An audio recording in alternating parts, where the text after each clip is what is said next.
What we see that is different, I must say, at least from 10 to now, is that you have a council of ministers that was actually elected.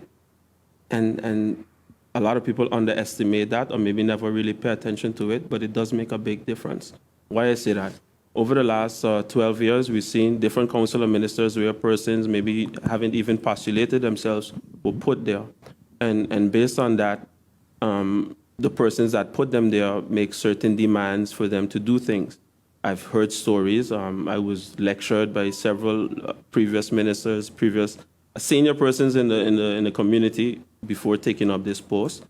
I had a understanding, or I thought I had a understanding of what it takes, especially within the Ministry of Rummy. However, I must say that I did underestimate a lot of individuals and what they can do and the extent that they would go to push their agenda. And I will say here today that indeed, I'm not going to say who, where, or what, but indeed pressure was put to get certain things done. And I'm not going to, again, if I'm going to get in trouble for doing something, let it be on my own accord, let it be my mistake.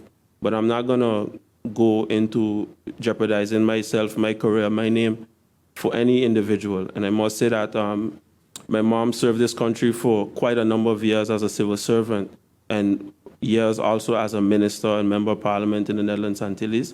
And I'll be damned if I'll mess that up for one individual and their